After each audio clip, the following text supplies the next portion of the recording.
आप देख रहे हैं हिमालयन मेल और मैं आपकी मेज़बान मुनाज़ा कंवल। और अभी हमारे साथ जुड़ चुके हैं आमिर हुसैन लोन, जो किसी तारीफ़ के मोहताज नहीं और इतना ज़िंदगी में हासिल कर लिया है। If he is an armless cricketer अभी, और वो कैप्टन भी है Jammu Kashmir para cricket team के, मगर अपनी ज़िंदगी में कभी हार नहीं मानी। और आइए हम उन्हीं से बात करेंगे और जानने की कोशिश करेंगे उनके सफ़र में। थैंक यू मैम, बहुत बहुत शुक्रिया। सर, आप अपने सफ़र के बारे में थोड़ा सा बोलिए, कैसे आपका ये सफ़र शुरू हो गया? सफ़र जो था हमारा बिल्कुल मैं नॉर्मल की तरह था।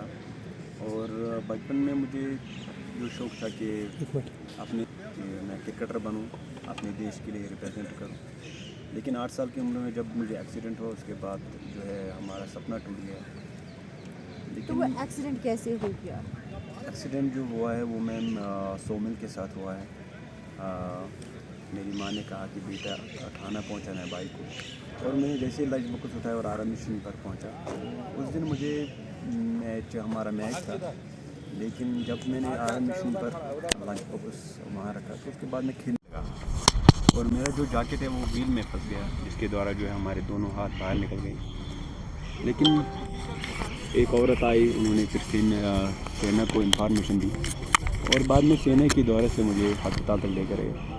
वहाँ बहुत समय लगा, और उसके बाद जब घर वापस आए तो हर किसी ने मेरे माँ बाप को कहा कि इसको आप इसके पास अब दोनों हाथ नहीं रहे, आपने सब कुछ बेच डाला इसके लिए, और आप इसको जहर देकर ही मार डालो। लेकिन जो दादी जी मेरी थी, तो उन्होंने सभी को कहा है कि जब तक मैं ज़िंदा हूँ, मैं आमिर की हाथों की कमी महसूस नहीं होने दूँगी। और उसके बाद मुझे बहुत ठोकरें खाने पड़ी। लेकिन जो क्रिकेट था, ये एक वो था जो एक्सीडेंट के बाद फिर जो ये सपना ये टूट गया। लेकिन मैंने ज़िंदगी में कभी भी हार नहीं मानी, और हमेशा ये सोचा था काश मैं भी दूसरों की तरह क्रिकेट खेलूं।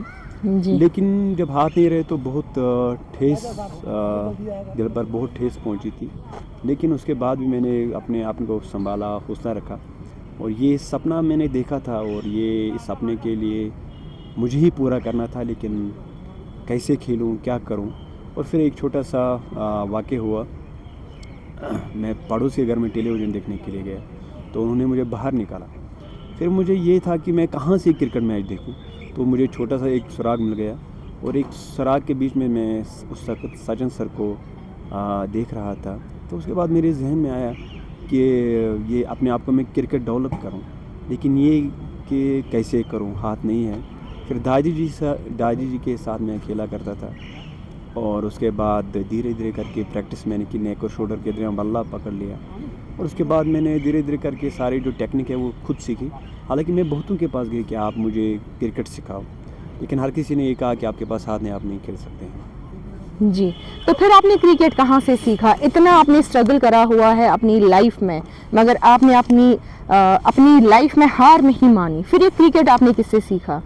क्रिकेट जो मेरे सबसे आइडियल है, इंस्पिरेशन है, वो सचिन तेंदुलकर सर ही है। और क्योंकि जब सचिन सर खेलते थे तो हमेशा ये हमारे जहन में होता था कि हम सचिन सर को देखेंगे, और वैसे ही मेरा भी अपना था, और मेरे आज भी फेवरेट है वो सचिन तेंदुलकर सर ही है।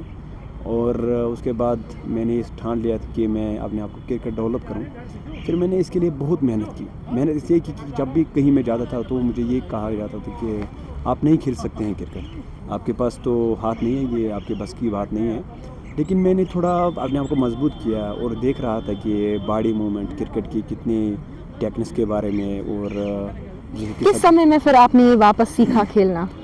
मेरे आपकी उम्र क्या थी तब? उस वक्त लगभग 11-12 साल ऐसा कुछ ये था।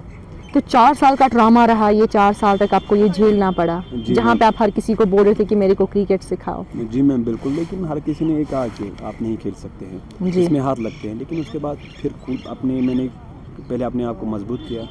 फिर क्रिकेट के बारे में मैं वॉचिंग करता था कि एक क्रिकेट के हवाले एक बैलेंस आदमी का, कोई भी आदमी क्यों ना हो, इसका बैलेंस कैसा मूवमेंट रहना चाहिए। जैसे कि सचिन सर को मैं देख रहा था कि सचिन सर कौन सा ड्राइव खेलता है, और इसकी बॉडी की मतलब बॉडी के जो मोशन होते हैं वो किस तरफ ज़्यादा होता है। और जिसमें कि क्रिकेट के बारे में हम अक्सर कहते हैं कि बैलेंस बैलेंस बैलेंस। और ये मेरे सब जहन में था कि मैं भी खेलूं। लेकिन आज मुझे कोई दिक्कत नहीं आ जाती है, चाहे लेदर हो, चाहे कॉस्को हो, चाहे कोई भी हो। अगर 150 के आसपास भी गेंदबाज बॉलिंग के मैं फेस आज भी करता हूँ। तो आप और कैसे मैनेज करते हैं? आप यहाँ पे अगर देखिए तो आपको बोला जाता है आर्मलेस क्रिकेटर, और आप कैप्टन भी है Jammu Kashmir para cricket team के। कैसे आप ये मैनेज करते हैं? आप कैसे खेलते हैं? ये आपको प्रॉब्लम तो नहीं होती है खेलने में? बिल्कुल मैम, जैसे नॉर्मली खेलते हैं वैसे मैं भी खेलता हूँ। क्योंकि बॉल कोई ऐसी चीज़ नहीं है, ये कोई हल्की बॉल नहीं है। कैसे आप ये मैनेज करते हैं? कास्को में मैं लेदर को मैं ज़्यादा खेलता हूँ। जी। और लेदर से मैंने बचपन से लगभग 22 मिनट पहले वुड की गेंदें हुआ करती थी, लेकिन उसके बाद मैंने धीरे धीरे जैसे जैसे बढ़ता गया फिर मैंने लेदर को शुरुआत की, क्योंकि लेदर को खेलना ये सबसे ज़्यादा मेरे लिए टफ था। लेकिन मैंने इसमें आसानी बनाई। आसानी इसलिए क्योंकि मैंने दिन रात इसके लिए मेहनत की मैंने, और फाइनली वो दिन आया 2013 की बात है जब मुझे पहले इंट्रोड्यूस किया कॉलेज में। एक कोच था वहाँ, उन्होंने इंट्रोड्यूस करवाया JNK की पैरा क्रिकेट टीम में। तो उसके बाद मैं कैंप था और उस कैंप में आया, तो उसके बाद मैंने 30 रन बनाए और फिर मैं JNK पैरा क्रिकेट में आया एज कैप्टन। तो पहला जो नेशनल मैच मैंने खेला वो दिल्ली में खेला था, जिसमें कि सभी जो है हैरान हो गए कि जिसके पास हाथ नहीं और क्रिकेट खेलता है। इसके लिए जब पता चला वहाँ के लोगों को कि ऐसा भी एक बंदा है जो क्रिकेट खेलता है और हाथ नहीं है, तो उसके बाद 25 रन बना के मैं हमारे लिए काइंड ऑफ इंस्पिरेशन है आपसे। इट्स नॉट लाइक कि आपके पास हाथ नहीं है, बल्कि आपका तरीका खाने पीने का, आपका खेलने का तरीका, ये हम लोगों के लिए इंस्पिरेशन है कि आप कैसे ये सारा मैनेज करते हैं। तो आप थोड़ा सा इसके बारे में बोलिए कि आप ये सारी चीज़ें इकट्ठे कैसे मैनेज करते हैं? मैम आज तो मुझे कोई प्रॉब्लम नहीं हो जाती है, कहीं भी मैं जाऊँ ट्रैवल करूँ कोई प्रॉब्लम नहीं। लेकिन पहले इतना प्रॉब्लम्स फेस करने पड़ते थे मुझे, वो मैं जानता हूँ। और बिना हाथों के ये वो जानता है जिसके पास हाथ नहीं है, और जिसके पास दोनों हाथ है वो इसकी कदर नहीं जानता जी। और आजकल के इस दौर में हम गलत चीज़ों के ऊपर सबसे ज़्यादा ध्यान देते हैं जी। ऐसा बिल्कुल नहीं करना चाहिए। अपने काम पर फोकस होना चाहिए, और जो आने वाला दिन होता है वो हर किसी के लिए, इंसान के नया दिन होता है। वो याद आते हैं जब मुझे दूसरों के सहारे जीना पड़ता था, और जब मैं किसी को कहता था कि मुझे ये बैट आप मतलब बैट की जब मैं प्रैक्टिस करता था तो आप मुझे बैट दीजिए, तो उस टाइम मुझे बहुत ठेस पहुंचता था। लेकिन कोई बात नहीं, आज ऊपर वाले की मर्ज़ी से इतना मैं आगे हूँ, वो बस थैंक यू। तो यहाँ आपने अभी बोला कि आपको घर वालों ने बोला था कि जब आपकी बाजू कट गई थी फीमेल की वजह से, तो बोला गया कि इसको जहर दे दो। आज वही घर वाले आपको क्या बोलते हैं जहाँ पे आपने उनका नाम बुलंद कर लिया? जो हमारे एक्चुअली जो हमारी फैमिली थी वो अल्हम्दुलिल्लाह, मैं आज स्पेशली थैंक यू कहना चाहता हूँ अपने मम्मी पापा को, अपने दादी जी को, जिन्होंने मुझे हमेशा जो है हौसला दिया। और क्योंकि जिन्होंने कहा था, आज मैं देखता हूँ मैं कहाँ हूँ और वो कहाँ हूँ। मैं दुआ करता हूँ अल्लाह ताला सभी को कामयाब करे, जिस तरीके से हमें किया और दूसरों जो हमारे बच्चे उनको भी कामयाब करे। इतना नहीं, आज जिन्होंने कहा, आज मैं उनके लिए, उन बच्चों के लिए ये सोच रहा हूँ कि इन बच्चों के लिए एक फ्यूचर बन जाए, और ये मेरे जहन में, और इंशाल्लाह आने वाले समय में। आर्मलेस क्रिकेटर आपने कितनी गेम्स खेली हुई है? मैंने बहुत सारे अच्छे गेम्स तो मैंने बहुत खेले हैं, ऐसा नहीं, लेकिन क्रिकेट जो है वो सबसे ज़्यादा मुझे एक दिल के करीब है क्रिकेट। तो कहाँ पे आपने खेला हुआ है क्रिकेट? एक्चुअली हमारे भारत देश में तो मैंने हर जगह खेला है, बट सबसे ज़्यादा जो हमने खेला है बांग्लादेश में खेला है, श्रीलंका में, UAE में खेला है, और नेपाल में अंतर्राष्ट्रीय मैच भी हमने खेले हैं। तो रिसेंटली हमने खेला था ISPL, वो सबसे ज़्यादा जो लीग हुई थी कास्को की, जिसमें कि मुझे स्पेशली इन्वाइट किया गया। और सचिन सर ने ख्वाब देखा था कि मैं एक दिन ऐसे एक मौका भी मुझे भी एक मौका मिलना चाहिए कि मैं आमिर की जर्सी पहनूं, और वो मेरे लिए सबसे बड़ा दिन था जी। आज तक सचिन सर ने किसी की जर्सी नहीं पहनी, वो सिर्फ एक शख्स है जो आमिर हुसैन लोन है, उसकी जर्सी पहनी। और मैं लकी परवाल ने मुझे इस नेमत दी, और मैं स्पेशली थैंक यू कहना चाहता हूँ ऊपर वाले का, और उनको खासकर अपनी सेना को जितनी भी तारीफ़ की जाए वो हमारे लिए वो बहुत कम है, क्योंकि जिस वक्त सेना आई हमें बचाने के लिए, और अगर वो नहीं आती तो आज मैं इस मुकाम पर भी नहीं होता। तो आखिर में आप क्या मैसेज देंगे लोगों को?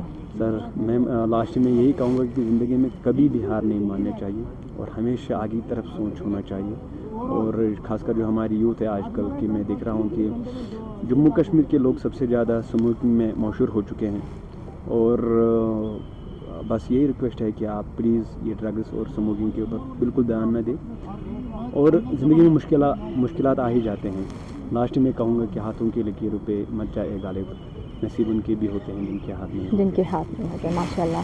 तो ये थे हमारे साथ आमिर हुसैन लोन, जो अब हमें बोलने की ज़रूरत नहीं है, उनके मुंह से ही हमने उनकी सारी हिस्ट्री सुन ली, उनका करियर सुना, उनका कहाँ से शुरू होता है और कहाँ पे ख़त्म होता है। और अभी भी जो भी इनके साथ इंसिडेंट्स हुए हैं, एक्सीडेंट्स हुए हैं, अभी भी अपनी ज़िंदगी में हार नहीं मान रहे हैं और बहुत बड़ा मुकाम भी हासिल कर लिया।